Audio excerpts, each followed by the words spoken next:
नमस्कार दोस्तों। तो हम घटना सार का समसामयिकी 2021-22 वाले सेगमेंट को देख रहे थे और इसमें योजना परियोजना चल रहा था। तो इसमें पहला तो हमने देख लिया PM Ayushman Bharat health scheme, जिसमें ये देखा था कि 2021 की ये योजना है और शुभारंभ इसका वाराणसी से प्रधानमंत्री मोदी ने अपने संसदीय क्षेत्र से किया है। दूसरा है पीएम गति शक्ति योजना। तो क्या है, मतलब मुख्य रूप से योजना अगर यूपी में एग्जाम देना तो 3 फैक्ट को ध्यान रखना होता है। एक, कब से शुरू हो रहा है, कहाँ से शुभारंभ हो रहा है और क्या उद्देश्य है, या फिर धन की राशि कितनी आवंटित की गई है। तो देखिए, पीएम गति शक्ति योजना के बारे में कह रहा है 13 अक्टूबर 2021 को प्रधानमंत्री मोदी ने मल्टी मॉडल कनेक्टिविटी के लिए पीएम गति शक्ति राष्ट्रीय मास्टर प्लान का शुभारंभ किया। उद्देश्य क्या था? लॉजिस्टिक्स की लागत को घटाना और अर्थव्यवस्था को बढ़ावा देने के लिए बुनियादी ढांचा का विकास करना, ये इसका उद्देश्य था। नेक्स्ट है 15 अगस्त 2021 को प्रधानमंत्री मोदी ने लाल किले के प्राचीर से प्रधानमंत्री गति शक्ति राष्ट्रीय मास्टर प्लान की घोषणा की थी। बुनियादी ढांचे के समग्र विकास हेतु इस योजना के लिए 1 लाख करोड़ रुपए का वित्तीय आवंटन किया गया है। तो दूसरा फैक्ट मिला, एक तो 2021 की योजना है और नाम क्या है, प्रधानमंत्री गति शक्ति राष्ट्रीय मास्टर प्लान योजना, और 1 लाख करोड़ रुपए इसके लिए वित्तीय आवंटन किए गए हैं। नेक्स्ट पॉइंट है, इसके फोकस वाले क्षेत्रों में स्थानीय निर्माता, विनिर्माण एवं निर्यात तथा संभावना वाले नए आर्थिक क्षेत्र शामिल हैं। गति शक्ति मास्टर प्लान युवाओं के लिए रोजगार के नए अवसर सृजित करेगा, साथ ही यह देश में अवसंरचना की नींव को मजबूत करेगा। तो ये तो कॉमन सी बात है। इस योजना के तहत भविष्य में आर्थिक गलियारे भी विकसित किए जाएंगे। योजना से भारत के विनिर्माण क्षेत्र को बढ़ावा मिलेगा, जिससे मेक इन इंडिया की योजना को भी गति मिलेगी। तो ये सभी कॉमन बातें हैं। नेक्स्ट है, गति शक्ति राष्ट्रीय मास्टर प्लान से छोटे लघु और कुटीर उद्योगों को विशेष रूप से प्रोत्साहन प्राप्त होगा। इस प्लान के अंतर्गत 75 हफ्तों में 75 वंदे भारत ट्रेनों का संचालन के माध्यम से भारत के एक कोने को दूसरे कोने से जोड़ा जाएगा। तो 75 हफ्ता में 75 वंदे भारत ट्रेन का संचालन किया जाना है। नेक्स्ट है, वर्तमान में परिवहन साधनों में समन्वय का अभाव है। इस योजना के माध्यम से इस कमी को दूर किया जाएगा। नेक्स्ट पॉइंट क्या है, इसके अंतर्गत 2 रक्षा गलियारों सहित 1200 से अधिक औद्योगिक समूहों को मल्टी मॉडल कनेक्टिविटी प्रदान की जाएगी। नेक्स्ट पॉइंट है, यह प्लान पहले से संचालित योजनाओं जैसे कि भारतमाला, सागरमाला, अंतर्राष्ट्रीय जलमार्ग, उड़ान, टेक्सटाइल क्लस्टर, दवा क्लस्टर, रक्षा कॉरिडोर, इलेक्ट्रॉनिक पार्क और औद्योगिक गलियारा, इसके अलावा फिर मत्स्य पालन, कृषि जोन आदि को भी परिधि में शामिल करेगा।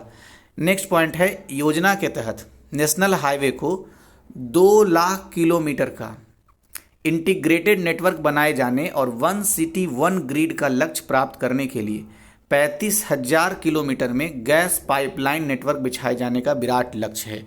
तो यहाँ से भी स्टेटमेंट के रूप में क्वेश्चन बना सकता है कि 35,000 किलोमीटर में गैस पाइपलाइन नेटवर्क बिछाए जाने का लक्ष्य है। नेक्स्ट है, रेल नेटवर्क का विस्तार, अंतर्राष्ट्रीय जलमार्ग एवं भारत नेट योजना को भी इस योजना अंतर्गत शामिल किया जाएगा। नेक्स्ट पॉइंट क्या है, इस योजना के संचालन, ये सब कौन सी योजना के बारे में बात हो रही है, पता चले पॉइंट पता चला और आगे पॉइंट ही नहीं, मतलब हेडलाइन ही नहीं पता है। तो पीएम गति शक्ति योजना के अंतर्गत ये सब सारी चीज़ें कहा जा रहा है। इस योजना का संचालन वाणिज्य मंत्रालय के रसद विभाग द्वारा किया जाएगा। तो ये क्वेश्चन बन सकता है ज़्यादा से ज़्यादा कि पीएम गति शक्ति योजना का संचालन किस मंत्रालय के द्वारा किया जाएगा, तो वाणिज्य मंत्रालय और रसद विभाग के द्वारा। लास्ट पॉइंट है इस योजना का, इस योजना के तहत 16 मंत्रालयों और उनके विभागों जैसे रेल, नागरिक उड्डयन, पेट्रोलियम, इलेक्ट्रॉनिक और सूचना प्रौद्योगिकी, जहाजरानी, सड़क परिवहन, कपड़ा, खाद्य प्रसंस्करण, कृषि, उद्योग एवं स्वास्थ्य को एक मंच पर लाया जाएगा। ठीक है। अब नेक्स्ट योजना है अटल मिशन अमृत 2.0। तो तीसरी योजना ये हो गई। तो 12 अक्टूबर 2021 को प्रधानमंत्री मोदी की अध्यक्षता में केंद्रीय मंत्रिमंडल की बैठक में नवीनीकरण और शहरी परिवर्तन के लिए अटल मिशन अमृत 2.0 को वर्ष 2025 से 26 के लिए मंजूरी दे दी गई है। तो इसका मतलब इसका विस्तार कर दिया गया है 25 से 26 तक के लिए। नेक्स्ट है, नवीकरण और शहरी परिवर्तन के लिए अटल मिशन यानी अमृत 2.0 का उद्देश्य आत्मनिर्भर भारत की दिशा में एक कदम के रूप में और पानी की चक्रीय अर्थव्यवस्था यानी सर्कुलर इकोनॉमी के माध्यम से शहरों को जल सुरक्षित एवं आत्मनिर्भर बनाना है।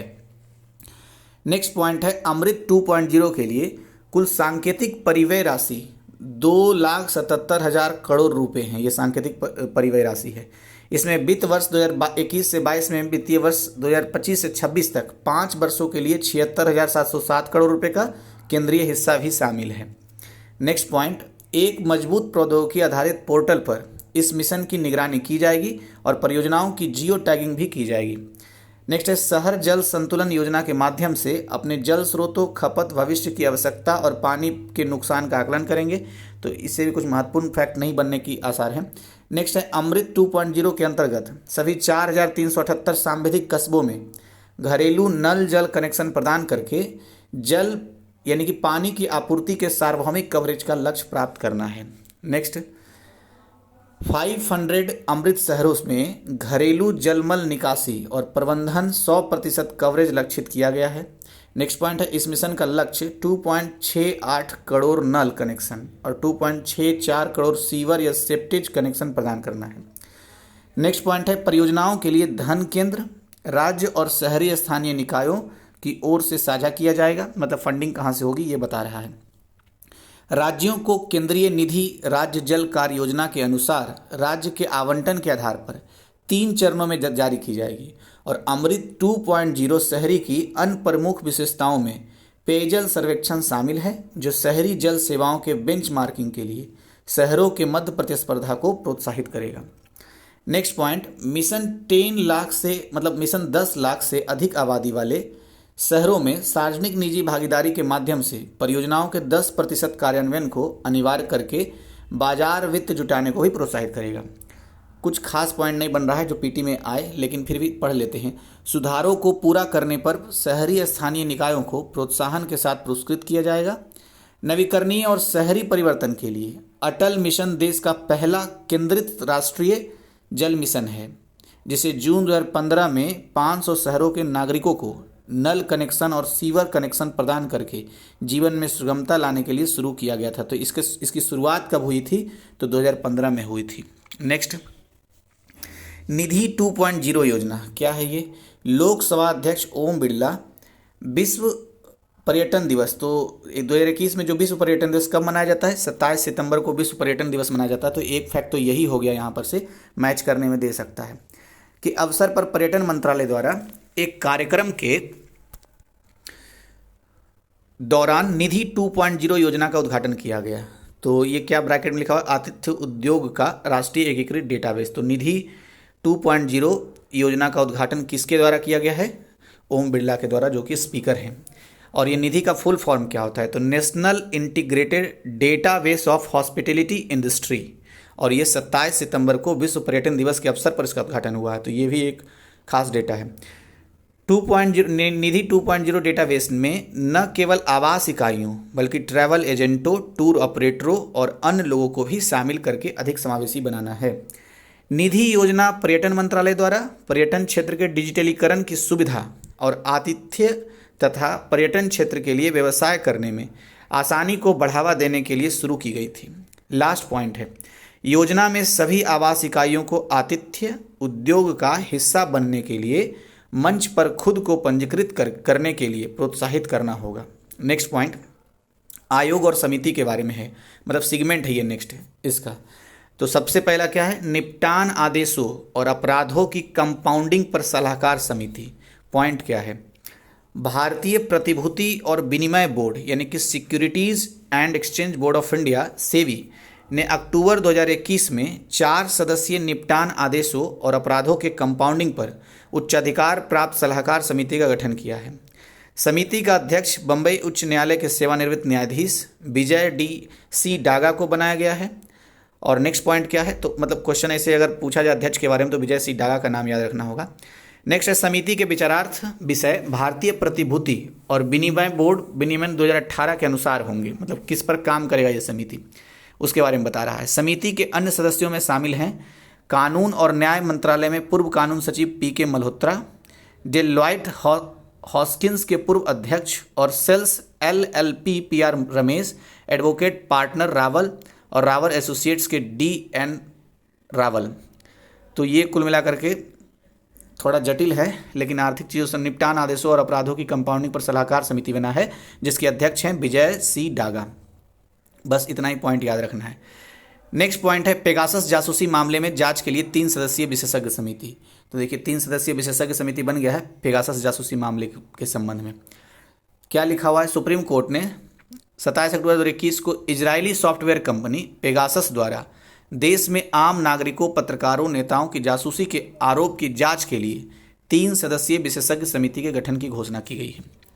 तो पेगासस कहाँ की कंपनी है, इजराइल की। और कितने सदस्यों की ये इसके जासूसी पर कितने सदस्यों की समिति का गठन हुआ है, तो ये 3 सदस्य की विशेषज्ञ समिति का गठन हुआ है।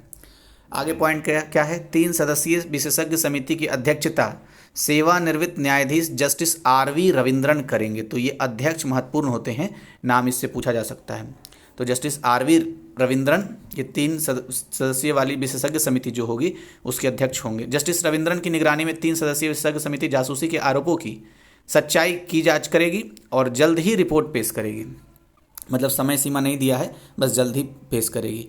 विशेषज्ञ समिति में राष्ट्रीय फॉरेंसिक साइंस यूनिवर्सिटी गांधीनगर के डीन डॉक्टर नवीन कुमार चौधरी, अमृता विश्व विद्यापीठम केरल के प्रोफेसर डॉक्टर प्रभारन P और IIT बॉम्बे के कंप्यूटर साइंस एवं इंजीनियरिंग के associate professor doctor Ashwin Anil Gumaste को भी शामिल किया गया। तो ये 3 व्यक्ति शामिल हैं।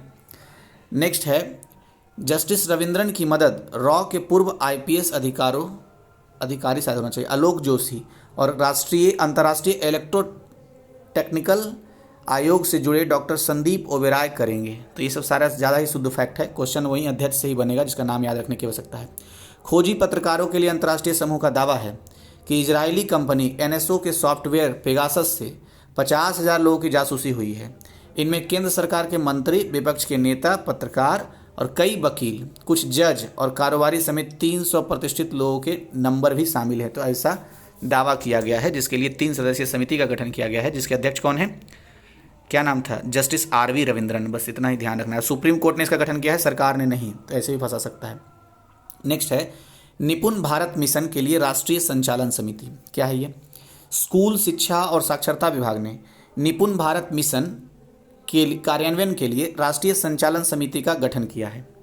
आगे पॉइंट क्या है, यह शिक्षा की प्रगति का विश्लेषण करने और राज्य संघ राज्य क्षेत्रों को फीडबैक प्रदान करने के लिए मूल्यांकन की एक पद्धति विकसित करने का प्रयास करता है। 2026 से 27 तक कक्षा 3 के अंत तक प्रत्येक बच्चे के लिए मूलभूत साक्षरता और संख्या गणना कौशल में सार्वभौमिक दक्षता के लक्ष्य को प्राप्त करना है इस समिति का गठन करने का उद्देश्य। लास्ट पॉइंट है केंद्रीय शिक्षा मंत्री धर्मेंद्र प्रधान। तो ध्यान रखना है केंद्रीय शिक्षा मंत्री बदल गए हैं, पहले निशंक थे, अब धर्मेंद्र प्रधान हो गए हैं, की अध्यक्षता और शिक्षा राज्य मंत्री श्रीमती अन्नपूर्णा देवी की सह अध्यक्षता में राष्ट्रीय संचालन समिति का गठन 25 अक्टूबर 2021 को किया गया। तो ये बात ध्यान रखना है। नेक्स्ट है सम्मेलन, प्रदर्शनी, मेले और महोत्सव। तो सबसे पहला क्या है, फ्यूचर टेक 2021।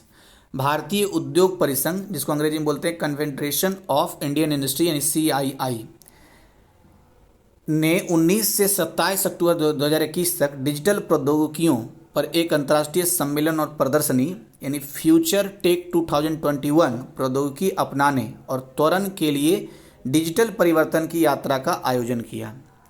उतना महत्वपूर्ण नहीं है, लेकिन चूंकि है दिया हुआ तो पढ़ना ही होगा। नेक्स्ट है उद्घाटन सत्र में कौशल विकास और उद्यमिता मंत्रालय, इलेक्ट्रॉनिक्स और IT मंत्रालय में राज्य मंत्री राजीव चंद्रशेखर ने वर्चुअली भाग लिया और अंतर्राष्ट्रीय सम्मेलन का फोकस विषय क्या था, भविष्य के निर्माण के लिए प्रमुख वाहक तकनीक, हम सभी भरोसा कर सकते हैं, ये विषय था। थीम के तहत 5 मुख्य बिंदुओं रणनीति, विकास, लचीलापन, समावेशिता, विश्वास पर फोकस किया गया। तो ये 5 बिंदु पर फोकस किया गया था। लास्ट पॉइंट है कि अंतर्राष्ट्रीय सम्मेलन भारतीय उद्योग और उद्यमियों के लिए प्रौद्योगिकियों की बारीकियों को समझने और उनके व्यवसाय के साथ साथ साझेदारी के लिए सही दृष्टिकोण और प्रौद्योगिकियों की पहचान करने के लिए एक मंच के रूप में काम करेगा। नेक्स्ट पॉइंट है CII एशिया स्वास्थ्य शिखर सम्मेलन। क्या हुआ है CII एशिया स्वास्थ्य शिखर सम्मेलन में, तो केंद्रीय स्वास्थ्य और परिवार कल्याण मंत्री डॉक्टर मनसुख मांडविया, तो अब पहले डॉक्टर हर्षवर्धन थे, अब मनसुख मांडविया हो गए हैं क्या स्वास्थ्य मंत्री। नेक्स्ट है ने इसी में 28 अक्टूबर 2021 को वीडियो कॉन्फ्रेंस के माध्यम से CII एशिया स्वास्थ्य 2021 शिखर सम्मेलन में हिस्सा लिया 2 दिवसीय इस शिखर सम्मेलन का विषय, तो विषय महत्वपूर्ण है, क्या था? बेहतर कल के लिए स्वास्थ्य देखभाल में बदलाव, यानी transforming health care for a better tomorrow, ये इसका विषय था। नेक्स्ट क्या लिखा हुआ है? भारतीय उद्योग परिसंघ यानी CII ने भारत और दुनिया में स्वास्थ्य सेवा की महत्वपूर्ण चुनौतियों पर विचार विमर्श करने के लिए एक केंद्रीकृत मंच प्रदान करने हेतु शिखर सम्मेलन का आयोजन किया है। तो इतना ही पॉइंट था। अच्छा, आपसे एक क्वेश्चन पूछता हूँ, CII की स्थापना कब हुई थी? तो ये ईस्वी आप कमेंट बॉक्स में बता सकते हैं। ऊपर सेवी के बारे में भी मुझे पूछना था लेकिन मैं भूल गया। सेवी के बारे में 2 फैक्ट होता है, एक होता है कि उसकी स्थापना कब हुई है, दूसरा होता है कि उसको वैधानिकता कब मिली है। तो स्थापना 88 में हुई है, वैधानिकता उसको 1992 में मिली है। अब बस आप CII वाला स्थापना वर्ष बताइएगा कमेंट बॉक्स में। नेक्स्ट है तीसरा हेलीकॉप्टर शिखर सम्मेलन 2021। तो क्या है इसमें पॉइंट?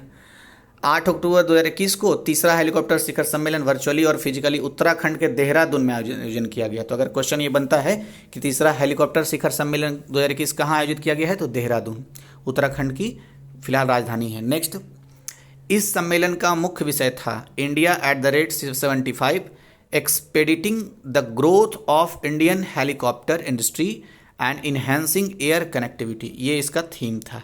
अब नेक्स्ट पॉइंट आ गया गोवा मैरीटाइम कॉन्क्लेव 2021। क्या है इसके बारे में? गोवा मैरीटाइम कॉन्क्लेव 2021 का तीसरा संस्करण भारतीय नौसेना द्वारा नेवल वॉर कॉलेज गोवा में आयोजित किया गया। तो गोवा मैरीटाइम कॉन्क्लेव किसने आयोजन किया है? भारतीय नौसेना ने। अच्छा, अभी हमने पढ़ा था पिछले वीडियो में कि भारतीय नौसेना के प्रमुख कौन हो गए हैं, तो आप मुझे कमेंट बॉक्स में बताइएगा कि भारतीय नौसेना के प्रमुख कौन हैं। वायुसेना के तो विवेक राम चौधरी हैं, और नौसेना वाला भी हमने पढ़ा था, अभी नियुक्ति हुई है उनकी, तो उनका नाम बताना है आपको। तो नौसेना अध्यक्ष एडमिरल करमबीर सिंह ने सम्मेलन की अध्यक्षता की। तो अभी तो फिलहाल करमबीर सिंह नाम यहाँ पर लिखा हुआ है, लेकिन वहाँ पर कुछ और नाम लिखा हुआ था शायद, अभी मैं ही चेक कर लेता हूँ। तो देखिए, इसमें बात ये है कि करमबीर सिंह 30 नवंबर को रिटायर्ड हो जाएंगे, और 30 नवंबर को रिटायर जब होंगे तो R हरी सिंह ये नौसेना के प्रमुख घोषित होंगे, मतलब हो ही चुके हैं एक तरीके से। बस खाली सिर्फ ये बात याद रखना है कि करमबीर सिंह के बाद अब नौसेना अध्यक्ष नए कोई होंगे, तो आप एक बार टाइप कर लीजिएगा तो आपको याद रहेगा। नेक्स्ट है 2021 GMC का मुख्य विषय समुद्री सुरक्षा और उभरते गैर पारंपरिक खतरे, IOR नौसेनाओं के लिए सक्रिय भूमिका के लिए एक मामला है, तो ये विषय था। नेक्स्ट पॉइंट क्या है? 12 हिंद महासागर क्षेत्र यानी इंडियन ओशियन रीजन IOR देश के नौसेना प्रमुख, समुद्री बलों के प्रमुख इस सम्मेलन में हिस्सा लिए, जिसमें Bangladesh, Comoros, Indonesia, Madagascar, Malaysia, Maldives, Mauritius, Myanmar, Seychelles, Singapore, Sri Lanka और थाईलैंड शामिल हैं। नेक्स्ट पॉइंट है कॉन्क्लेव हिंद महासागर क्षेत्र में गैर पारंपरिक खतरों और अन्य मुद्दों पर चर्चा करने के लिए एक मंच प्रदान करता है। तो कुछ उतना खास नहीं था। अब नेक्स्ट देखते हैं विज्ञान और प्रौद्योगिकी में क्या समसामयिकी रहा है पिछले वर्ष तक में। तो पहला है कृत्रिम गर्भाधान की IVF तकनीक से पहली बार बन्नी नस्ल के भैंस के बछड़े का जन्म हुआ है। तो क्या पॉइंट है? कृत्रिम गर्भाधान की IVF तकनीक से भारत में पहली बार भैंस का गर्भाधान किया गया और बछड़े ने जन्म लिया है। नेक्स्ट पॉइंट, यह भैंस बन्नी नस्ल की है, नस्ल का नाम याद रखना है, बन्नी नस्ल। इसके साथ ही भारत में IPU IVF तकनीक अगले स्तर पर पहुंच गई है। नेक्स्ट पॉइंट, पहला IVF बछड़ा बन्नी नस्ल की भैंस के 6 बार IVF गर्भाधान के बाद पैदा हुआ है। तो 6 बार ट्रायल किया गया तब जाकर के बन्नी नस्ल की भैंस पैदा हुई है कृत्रिम गर्भाधान के द्वारा। पॉइंट क्या है? नेक्स्ट, यह प्रक्रिया सुशीला एग्री फार्म्स के किसान विनय L वाला के घर पर पूरी की गई। तो ये एग्री फार्म थोड़ा महत्वपूर्ण है, बाकी ये नाम भी वो पूछ सकता है क्योंकि बोल्ड से एकदम ब्लैक किया हुआ है। तो विनय L बाला के घर की पूरी की गई है, मतलब घर में पूरी की गई। यह फार्म गुजरात के सोमनाथ जिले के धनेज गांव में स्थित है, मतलब कि जो पहली बन्नी नस्ल की जो भैंस कितनी तरीके से जन्म ली है वो गुजरात में इसका प्रयोग हुआ और वहीं धनेज गांव में। नेक्स्ट है, मतलब लास्ट पॉइंट है इसका, 16 सितंबर 2020 को बन्नी भैंस के अंडाणु निकालने और उन्हें विकसित करके भैंस के गर्भाशय में स्थापित करने की प्रक्रिया शुरू करने की योजना बनी है। तो ये सब महत्वपूर्ण नहीं, बस जगह याद रख लीजिए और नस्ल याद रख लीजिए। बन्नी नस्ल की भैंस के बछड़ा कृत्रिम तरीके से IVF तकनीक से द्वारा पैदा हुआ है और ये कहाँ हुआ है? धनेज गांव गुजरात में विनय L वाला के घर में पूरी हुई है। इसमें एक फर्म का इन्वॉल्वमेंट है, सुशीला एग्री फार्म्स। बस इतना ही 4 पॉइंट महत्वपूर्ण था। नेक्स्ट है अंतरिक्ष प्रौद्योगिकी से संबंधित कुछ बातें। तो नासा का अंतरिक्ष यान NEA स्काउट, क्या है इसके बारे में? नासा NEA स्काउट उन पेलोड में से एक है जो आर्टेमिस 1 पर भेजा जाएगा, जिसके नवंबर में लॉन्च होने की संभावना है। नियर अर्थ एस्ट्रॉयड स्काउट यानी NEA स्काउट एक छोटा अंतरिक्ष यान है। NEA स्काउट का प्राथमिक मिशन निकट पृथ्वी क्षुद्र ग्रह से डेटा एकत्र करना है और यह अमेरिका का पहला अंतर्ग्रहीय मिशन होगा। अंतर्ग्रहीय मतलब एक ग्रह से दूसरे ग्रह पर, जो विशेष सौर सेल प्रणोदन का उपयोग करेगा, सोलर सेल प्रपल्सन का यूज करेगा ये। नेक्स्ट पॉइंट है, यह अंतरिक्ष यान स्टेनलेस स्टील मिश्र धातु बूम का उपयोग करके बनाया गया है। इस अंतरिक्ष यान, नेक्स्ट पॉइंट क्या है, नहीं इसी में भी पॉइंट होगा, इस अंतरिक्ष यान को लक्षित क्षुद्र ग्रह तक पहुंचने में लगभग 2 साल लगेंगे और क्षुद्र ग्रह के साथ मुठभेड़ के दौरान यह पृथ्वी से लगभग 93 मिलियन मील दूर होगा। नेक्स्ट पॉइंट, अच्छा इसी संबंधित पॉइंट है, NEA स्काउट क्षुद्र ग्रह का अध्ययन कैसे करेगा, तो इसके बारे में पॉइंट दिया हुआ है। यह अंतरिक्ष यान उच्च श्रेणी के वैज्ञानिक विशेष कैमरों से लैस है, जो 10 सेंटीमीटर प्रति पिक्सल से लेकर के 50 सेंटीमीटर प्रति पिक्सल तक की तस्वीरें ले सकता है। छवियों को लेने के बाद यह उन्हें संसाधित भी कर सकता है और पृथ्वी आधारित डीप स्पेस नेटवर्क पर भेजने के लिए अपने एंटीना का उपयोग करने से पहले उनके फाइल आकार को कम कर सकता है। तो इतने तकनीक के साथ भेजा गया है इसको। अब नेक्स्ट जो न्यूज़ है, चीन ने प्रक्षेपित किया दुनिया का पहला पृथ्वी विज्ञान उपग्रह। क्या है पॉइंट, चीन ने 5 नवंबर 2021 को उत्तरी शाक्सी प्रांत के ताइयुआन सैटेलाइट लॉन्च सेंटर से दुनिया का पहला पृथ्वी विज्ञान उपग्रह ग्वांगुम या SDGsat अंतरिक्ष में प्रक्षेपित किया। तो क्वेश्चन इसमें सिर्फ ऐसे बन सकता है कि ग्वांगुम क्या है, ये दुनिया का पहला पृथ्वी विज्ञान उपग्रह किसने लॉन्च किया है, तो चीन ने लॉन्च किया और क्या नाम है, ग्वांगुम नाम है। इसी का नाम, ग्वांगुम का ही दूसरा नाम होता है SDGsat 1। ठीक है, अब ये कहाँ से, साक्षी प्रांत से किया, तो इतना तो मुश्किल है कि पूछे, लेकिन फिर भी पढ़ लिए हैं। नेक्स्ट लिखा हुआ है, उपग्रह को चीनी विज्ञान अकादमी द्वारा लॉन्च किया गया है, जिसे सतत विकास लक्ष्यों के लिए बिग डेटा के अंतर्राष्ट्रीय अनुसंधान केंद्र द्वारा विकसित किया गया था। नेक्स्ट पॉइंट है, ग्वांगुम को लॉन्ग मार्च 6 वाहक रॉकेट द्वारा लॉन्च किया गया, जो कि इसका 395वां उड़ान मिशन है, कुछ खास नहीं है इसमें। लास्ट पॉइंट है इसका, SDGsat 1 सतत विकास के लिए UN 2030 एजेंडा के अनुसार अनुकूलित पहला उपग्रह है, जिसे शांति और समृद्धि के लिए 17 SDG के साथ 2015 में अपनाया गया था। तो SDG गोल कितना है, 17 है, ये तो पता ही है।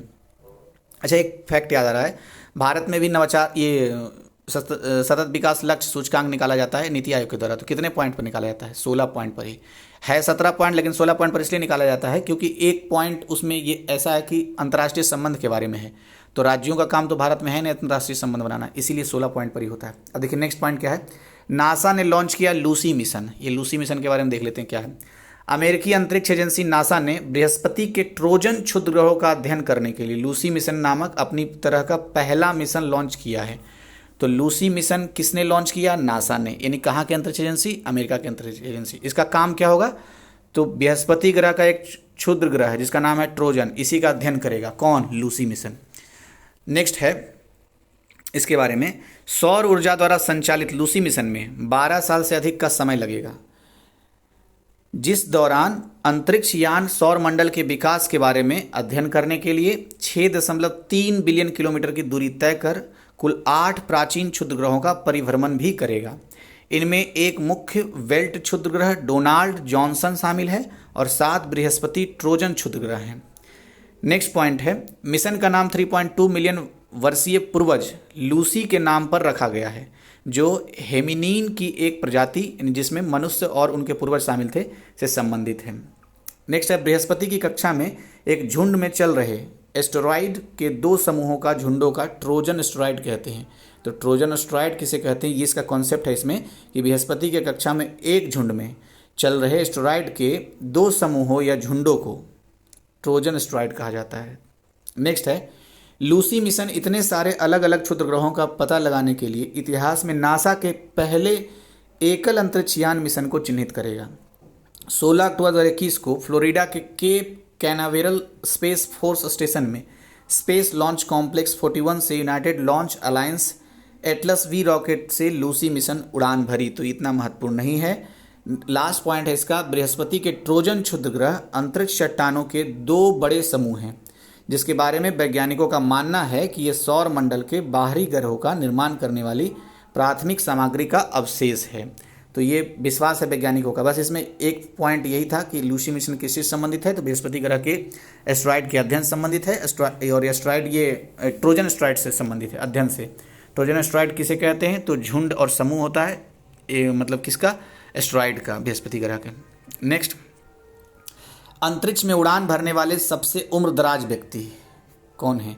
प्रतिष्ठित स्टार ट्रेक सीरीज में कैप्टन जेम्स टी किर्क की भूमिका निभाने वाले 90 वर्षीय महान कनाडाई अभिनेता, क्या नाम है, विलियम सैटर्नर।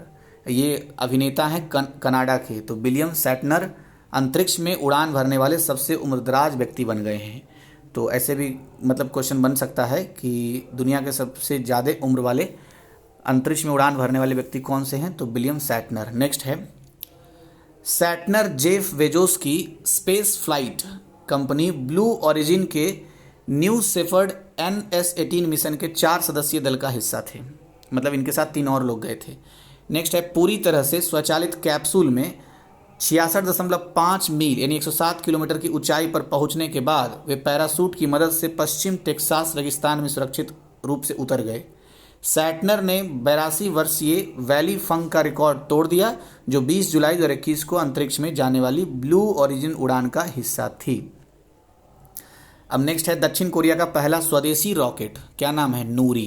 तो क्वेश्चन ऐसे पूछेगा, नूरी कहाँ का मतलब स्वदेशी रॉकेट है, तो एक तरीके से दक्षिण कोरिया का है। पॉइंट पढ़ लेते हैं। दक्षिण कोरिया ने 21 अक्टूबर 2021 को अपना पहला स्वदेशी रूप से विकसित रॉकेट का परीक्षण किया। कोरियाई सैटेलाइट लॉन्च व्हीकल 2 यानी नूरी के नाम से जाना जाता है। नेक्स्ट, इस रॉकेट को सियोल राजधानी है दक्षिण कोरिया की, सियोल से लगभग 300 मील दक्षिण में एक द्वीप पर बने गोहेंग में नारो स्पेस सेंटर से लॉन्च किया गया। नूरी रॉकेट 47.2 मीटर लंबा है और इसका वजन 200 टन है। तो ये सब थोड़ी पूछेगा कितना टन है, कितना लंबा है, फिर भी पढ़ लेते हैं। 3 चरणों वाले इस रॉकेट में 6 तरल ईंधन वाले इंजन लगे हुए हैं। नेक्स्ट पॉइंट है, यह रॉकेट प्रक्षेपण के बाद 700 किलोमीटर लक्ष्य ऊंचाई तक उड़ान भरा, लेकिन 1.5 टन के डमी सैटेलाइट को कक्षा में स्थापित करने में विफल रहा। तो एक तरह से विफल रहा है ये। नेक्स्ट देखते हैं। अच्छा, एक पॉइंट और है इसमें भी, इसे 2 ट्रिलियन वोन की अनुमानित लागत से बनाया गया। तो उतना महत्वपूर्ण नहीं है, बस इतना ही महत्वपूर्ण था, एक सिर्फ इसका नाम महत्वपूर्ण था। नेक्स्ट देखते हैं, नूरी। तो नूरी का संबंध दक्षिण कोरिया से है और वहाँ का उसका स्वदेशी रॉकेट था पहला। तो अंतरिक्ष में पहली फिल्माने के बाद रूसी टीम पृथ्वी पर वापस लौट गई। तो रूस का टीम गया था अंतरिक्ष में फिल्म के लिए, मतलब शूटिंग करने के लिए। नेक्स्ट है, मतलब इसी में पहला पॉइंट है, अंतरिक्ष में पहली बार किसी फिल्म की शूटिंग करने का इतिहास रचने के बाद फिल्म की टीम 17 अक्टूबर 2021 को सकुशल पृथ्वी पर वापस आ गई। एक अंतरिक्ष यात्री और रूस के 2 फिल्म निर्माताओं को लेकर एक सोयूज अंतरिक्ष यान अंतर्राष्ट्रीय अंतरिक्ष स्टेशन से रवाना होने के 3.5 घंटे बाद पृथ्वी पर वापस पहुंच गया। नेक्स्ट है, इस रॉकेट में अंतरिक्ष यात्री ओलेग नोवोत्स्की, अभिनेत्री यूलिया पेरेसिल्ड और क्लिम सेपेंको सवार थे। नाम है कि पता नहीं क्या है, कैसे याद रखा जाए। अभिनेत्री पेरेसिल्ड और फिल्म निर्देशक सेपेंको चैलेंज नाम की फिल्म के कुछ हिस्सों की शूटिंग के लिए 5 अक्टूबर 2021 को अंतरिक्ष केंद्र पहुंचे थे और 12 दिन तक वहां रहे थे। कुल मिलाकर बस इतना ध्यान रखना है, कितना दिन रहा, 12 दिन के आसपास बोल रहा है। और ये पहला है ऐसा, और रूसी फिल्म इंडस्ट्री के द्वारा ये काम किया गया एक तरीके से। चैलेंज नामक यह फिल्म अंतरिक्ष में शूट होने वाली पहली फिल्म बन गई है, तो इसका नाम होगा चैलेंज। तो ये थोड़ा महत्वपूर्ण है। तो पहली फिल्म बन गई है। इस फिल्म में सर्जन का किरदार निभा रही पेरेसिल्ड को एक क्रू सदस्य को बचाने के लिए अंतरिक्ष केंद्र जाना पड़ता है, जिसे अंतरिक्ष की कक्षा में ही तत्काल ऑपरेशन की जरूरत होती है। अब नेक्स्ट देखते हैं, नेक्स्ट नहीं लास्ट पॉइंट है इसका। अंतरिक्ष स्टेशन में 6 महीने से अधिक का समय बिताने वाले नोवोत्स्की ने फिल्म में बीमार अंतरिक्ष यात्री का किरदार निभाया है। नेक्स्ट देखते हैं, फ्रांस ने उपग्रह सिराक्यूज 4A का सफल प्रक्षेपण किया। तो सिराक्यूज 4A क्या है, तो एक उपग्रह है। किस देश का उपग्रह है, तो फ्रांस का उपग्रह है, और ये प्रक्षेपण सफल हुआ है फ्रांस के द्वारा। जबकि अभी जो नूरी हमने पढ़ा था वो असफल हुआ था, साउथ कोरिया का संबंध था नूरी से, उसका स्वदेशी पहला रॉकेट था।